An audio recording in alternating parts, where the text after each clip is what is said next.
Hello and welcome to my call walk. This is me getting completely drenched in the rain.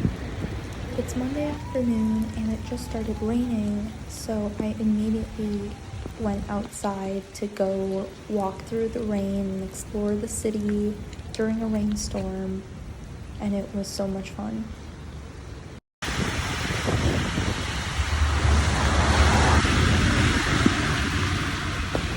Whenever it rains in New York City, there's always so much water that collects on the streets and it needs a place to go. So that's why there's a really good drainage system. The rainwater will collect on the sides of the streets and flow into drains like this one.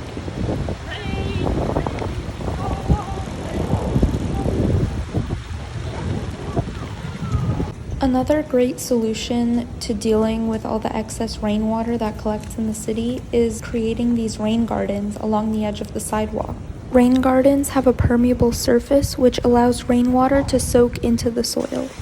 Here's another example of a rain garden. They are both very functional and very beautiful.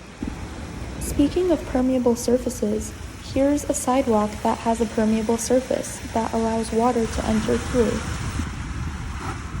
Drainage systems are super important because without them, large puddles will form and streets may get flooded.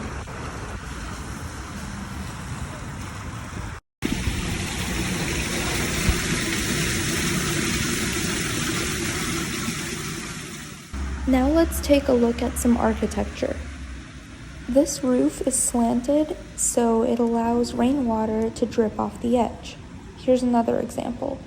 This way, the roof won't get flooded. Here's something else I realized while I was walking.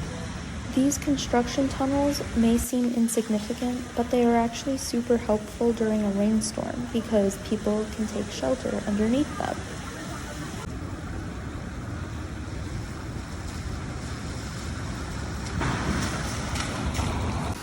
After that, I found myself near Stuyvesant Square Park, so I decided to go in. I was really surprised that there was not a single person in the park, especially since the park is a great way to take shelter from the rain.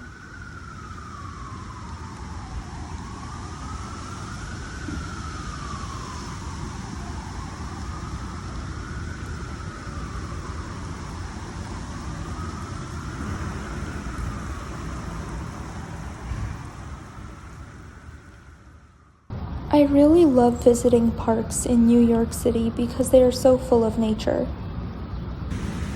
And look, I even found another permeable sidewalk. Isn't that cool? Permeable sidewalks are so important to have in parks because they allow the rainwater to soak through into the soil, and then trees and bushes can take in that water through their roots whenever they need it. After that, I walked back to 301, and this pretty much concludes my call walk for today. Thank you for coming along with me to explore the city and explore how rain affects the city.